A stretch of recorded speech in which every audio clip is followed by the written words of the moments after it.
The elevator dinged on the top floor like a warning shot. My heart hadn't raced like this since the night they told me I no longer existed to them. 4 years of silence.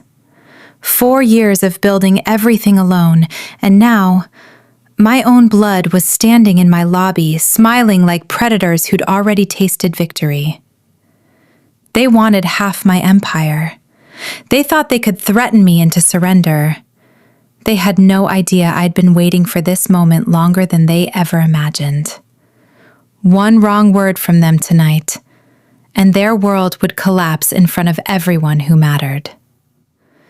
My name is Ava Reynolds, 31, founder and CEO of Nexus Shield, one of Seattle's fastest-rising cybersecurity firms.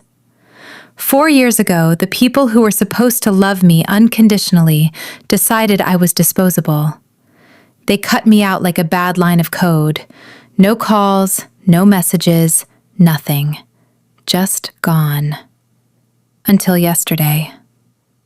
The afternoon sun slanted through the floor-to-ceiling windows of my corner office, painting long golden stripes across the desk where I'd spent countless sleepless nights coding, pitching, bleeding for this place.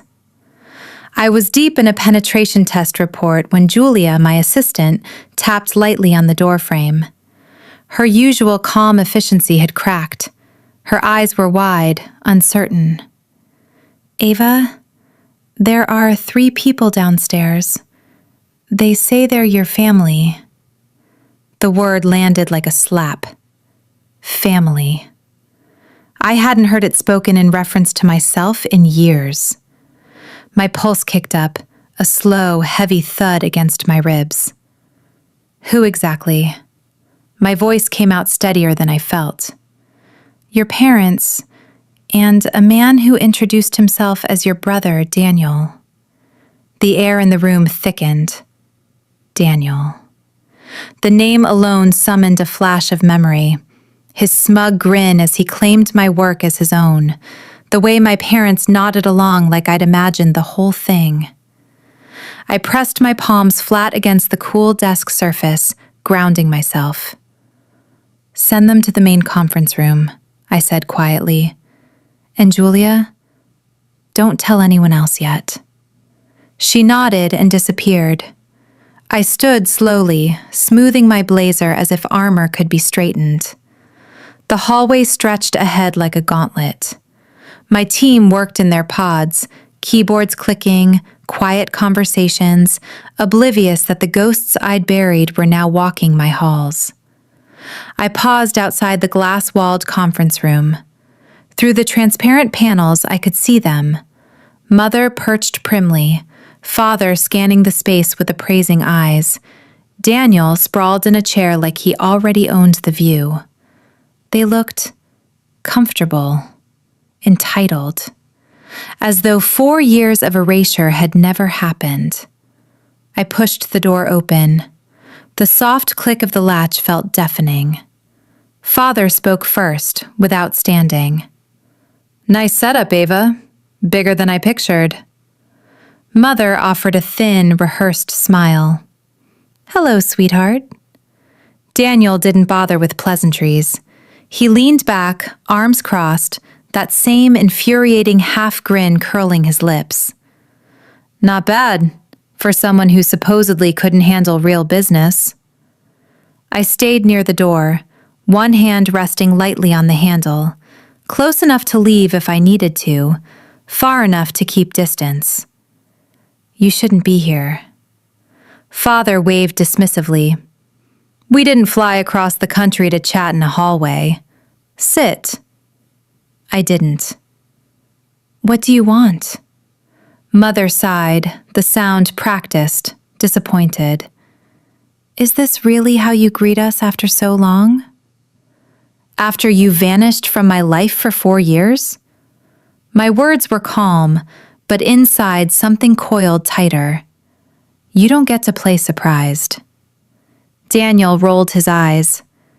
"Can we cut the family drama? We're here for business." That word, business, sent ice sliding down my spine. Father reached into a leather folder and slid a thick stack of papers across the glass tabletop. The scrape echoed in the silence like a blade being drawn. "Read it," he said. I didn't touch them. "What is it?" Mother's voice turned clipped. "A partnership agreement." "With whom?" Daniel's smile widened.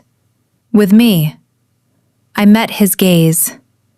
"You want half my company." "Not want," Mother corrected sharply. She shoved the papers the rest of the way until they bumped my knuckles. "Sign them. 50% to Daniel." The room seemed to shrink. My company, every late night, every rejection, every line of code I'd written alone, was reduced to papers on a table, demanded like a debt I owed. "You think I'll just hand it over?" My voice stayed low, controlled. Daniel shrugged. "You wouldn't even have this without the family name carrying you." The lie burned. I stared at him, then at the parents who'd chosen him over truth 4 years ago. Mother leaned forward, eyes hard. "You're going to sign. Because if you don't..." She tapped one manicured nail on the glass, slow, deliberate. "I'll call your largest client tonight. I'll tell them exactly who you are, what you're really capable of." Silence crashed in. My biggest client, a multinational whose trust kept the lights on. One whisper of scandal, fabricated or not, and contracts would vanish overnight. Father watched me like a hawk. "Impressive empire you've built, Ava. But empires stand on reputation." Daniel spread his hands. "Lose that trust, and this place crumbles." My fingers curled slightly against the doorframe. 4 years they'd called me nothing. 4 years they'd let me disappear. Now they wanted to carve out the heart of what I'd rebuilt from ashes. I looked down at the papers, then, slowly, deliberately, I smiled. "All right," I said softly. Mother blinked. "What?"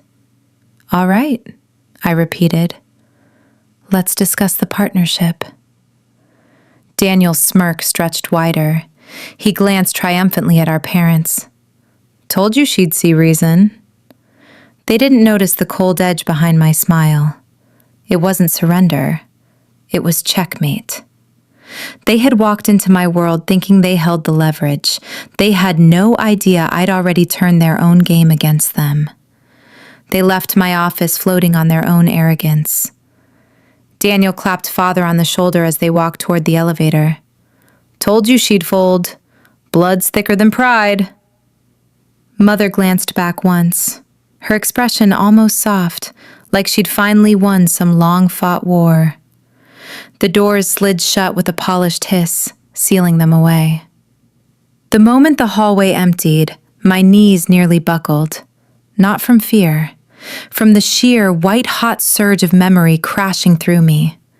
4 years earlier, a cramped apartment office smelling of burnt coffee and ambition. Daniel and I had launched our first real venture together, my prototype intrusion detection software. Months of my life poured into elegant, ruthless lines of code. He'd handled the pitch decks, the handshakes. I'd stayed behind the screen where I belonged. At first, it worked. Investors loved the demo. They asked questions. I answered technically. Daniel sold the vision. Then the shift happened so gradually, I almost missed it. One evening, I arrived early to a funding meeting. The conference room door was ajar. I heard Daniel's voice, warm and certain. "This whole architecture? My concept from day one. Ava's brilliant at implementation, but the core idea, the direction, that was me." I stood frozen in the hallway, blood roaring in my ears. He hadn't even glanced toward the door. He didn't know I was there. Later, in the parking lot, I confronted him under sodium lights. "Why did you say that?" He shrugged, keys jingling. Investors want a single face. Makes it cleaner. That's not what happened. Relax, Ava. It's marketing. It's a lie. He laughed, short, dismissive. Everyone exaggerates. You'll thank me when the check clears. The checks did clear, but the story kept growing. By the third round, he wasn't just exaggerating. He was the founder, the visionary. I was the sister who helped code. Our parents bought it completely. The final night happened in their living room. Same faded floral couch, same family photos where I still smiled like I belonged. I laid it out plainly. He's taking credit for my work, my system, my idea. Daniel leaned back, amused. You're being dramatic. I turned to them. You know I built it. Father sighed heavily. Ava, Daniel's good at the business side. You're technical. Let him lead.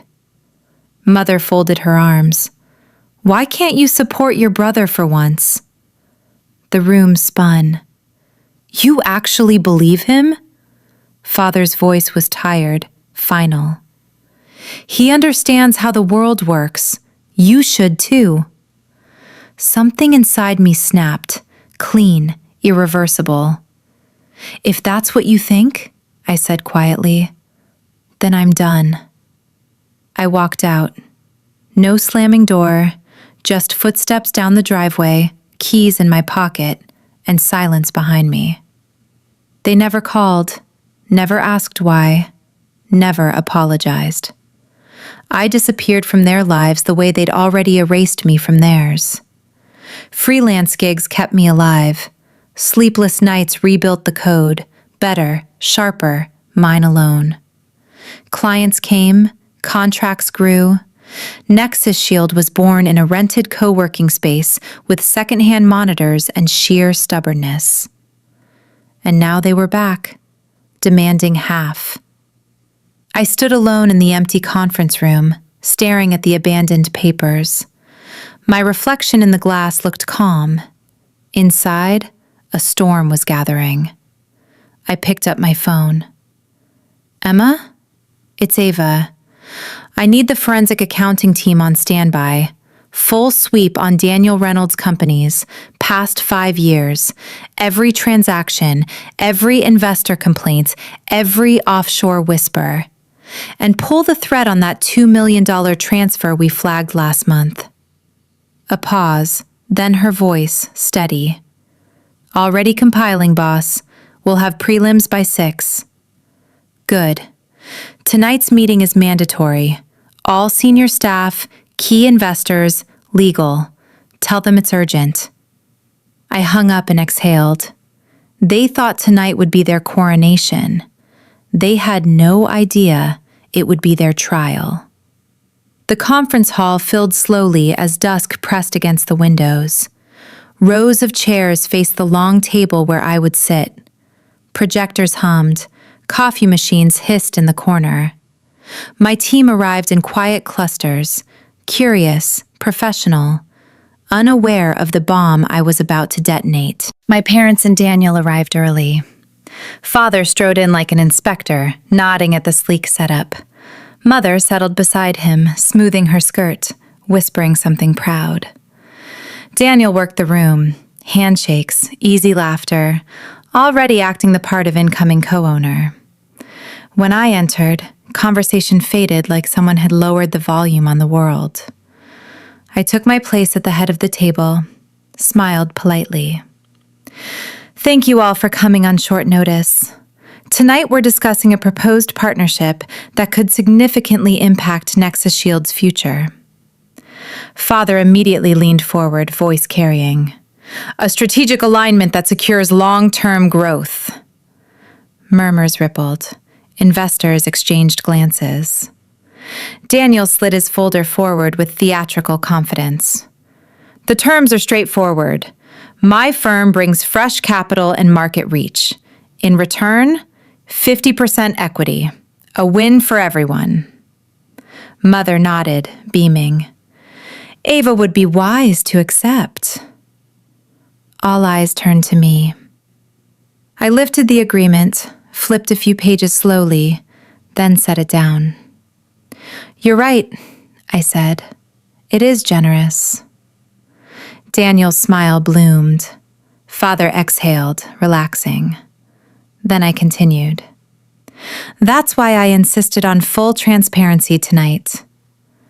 Daniel's brow twitched. "Transparency?" I folded my hands. "Before anyone signs anything, we should all know exactly who we're dealing with." He laughed. Too loud, too quick. "I welcome it." Father waved impatiently. "Ava, enough theatrics. Sign the papers." I shook my head. "Not yet." I turned toward the side door. "Emma, please bring them in." The door opened. A tall man in charcoal suit entered first, stone-faced, carrying a thick binder. Behind him, a woman with a laptop and a calm, unreadable expression. Daniel's smile vanished like smoke. Father frowned. "Who are they?" I met the room's collective gaze. "Independent forensic auditors." Daniel shot to his feet. "That's unnecessary." The man ignored him, placed the binder on the table with a soft thud. "I'm afraid it's very necessary." Mother's voice sharpened. "Ava, what is this stunt?" I looked straight at Daniel. "You demanded 50% of my company, so I did what any responsible CEO would do." I nodded to the woman. She connected her laptop. The wall screen flickered to life. "Before we proceed," I said quietly, "everyone should see the full picture." Numbers began to scroll. Company names, dates, bank wires. Daniel's face drained of color, and the room held its breath. The large screen glowed with cold blue light. Rows of company registrations appeared first, clean corporate logos next to stark dates. 3 names, 3 failures, all tied to Daniel. The male auditor cleared his throat. "Daniel Reynolds has been the principal officer or majority stakeholder in 3 separate technology startups over the past 6 years. Each one dissolved within 24 months of incorporation." Mother shifted uncomfortably. "Lots of businesses fail. That proves nothing." The woman at the laptop clicked once. A new layer overlaid the screen. Transaction logs, wire confirmations, red-flagged entries pulsing like warning lights. "Correct," the auditor continued evenly. "Failure alone isn't criminal, but systematic diversion of investor capital is." Daniel's hand shot toward the power cable under the table. Before he could yank it, one of the security officers stepped forward, silent, immovable. "Don't," I said quietly. Daniel froze, eyes darting between me and the door. The auditor opened the binder and read aloud, voice flat and precise. "Entity 1, Velocity Secure, raised $1.4 million Series A, liquidated after 19 months. Investor funds totaling $840,000 unaccounted for in final statements." A murmur rippled through the investors. "Entity 2, Next Layer Defense, $2.1 million seed round, dissolved after 22 months. $1.3 million transferred to personal accounts and shell entities in the Cayman Islands." Daniel's jaw clenched so hard I saw the muscle jump. "Entity 3, Apex Sentinel, most recent. $3.8 million across 2 rounds. Ceased operations last quarter. Final suspicious activity, a single wire transfer of $2.007 million to an offshore trust registered in Belize. Account holder listed as DR Holdings. Sole beneficiary, Daniel Reynolds. The room went deathly still. Father stared at the screen as though the numbers might rearrange themselves into something forgivable. Daniel? Daniel forced a laugh, thin, brittle. This is manipulated, fabricated screenshots. Anyone can fake. The female auditor interrupted smoothly. We have certified copies from the originating banks, time-stamped SWIFT records, and subpoenable court filings from 2 class action lawsuits filed by former investors. All public record. Would you like the case numbers? Daniel's gaze snapped to me, pure venom. You did this on purpose. I met his eyes without flinching. You came here to blackmail me with lies about my character. I responded with facts about yours. शहजादियां समझ नहीं पा रही थीं कि वो क्या कहना चाहती थी। कुछ देर सोचने के बाद उन्होंने तय किया कि फिलहाल वे उसी झोपड़ी में रह जाएंगी। सब मिलकर काम करने लगी। कोई खाना तैयार करती, कोई सफाई करती और कोई पानी का इंतजाम करती। धीरे धीरे उस छोटी सी झोपड़ी में उनका नया जीवन शुरू हो गया। शहजादियां अपनी झोपड़ी में रहने लगीं। जब कोई एक खाना बनाती तो दूसरी 2 बना देती और बाकी 3 फूलों के हार और छोटे छोटे सामान बनाकर पास के कस्बे में बेच देती। महल जैसी कोई सुविधा तो नहीं थी, लेकिन वे खुश थी क्योंकि वे सब साथ थी। एक दूसरे का साथ और मोहब्बत उन्हें कभी अकेलापन महसूस नहीं करने देती थी। यही झोपड़ी अब उनकी पूरी दुनिया बन गई थी। यहां वे आजादी से सांस ले सकती थी और जिंदगी को नए सिरे से देख सकती थी। एक रात शहजादी रिमशा को नींद नहीं आ रही थी। वो बाहर आकर बैठ गई। तभी उसने देखा कि 7 सारिस झोपड़ी के सामने जंगल में आकर बैठ गए।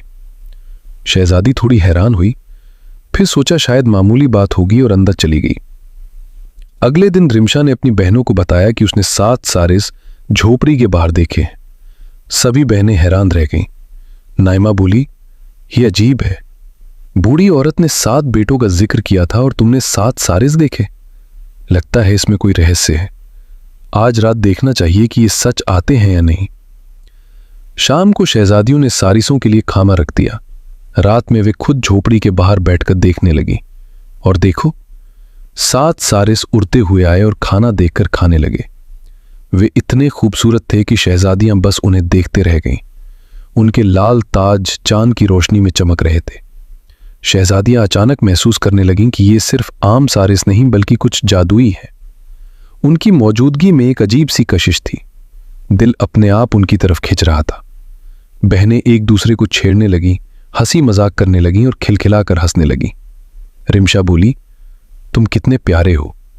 काश तुम सच में उस बूढ़ी औरत के बेटे होते तो मैं तुमसे शादी कर लेती।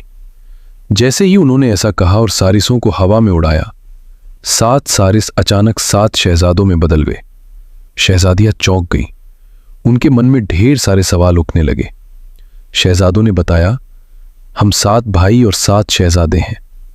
हमारी सौतेली माँ हमसे नफरत करती थी।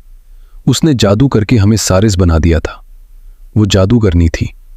लेकिन अब हम अपनी हकीकत बताने और बदला लेने आए हैं। उन्होंने बताया कि जादू तभी टूट सकता था जब कोई इंसान उनसे शादी की बात करता। शहजादियां ही वो इंसान थी, इसलिए जादू टूट गया। शहजादों ने कहा कि बूढ़ी औरत वास्तव में एक नेक खातून थी। वो हमेशा हमें खाना देती थी, हमें अपने बेटे कहकर बुलाती थी और जानती थी कि हम असल में इंसान हैं, सारिस नहीं। फिर शहजादों ने शहजादियों से शादी की पेशकश की। वे खुशी खुशी तैयार हो गई।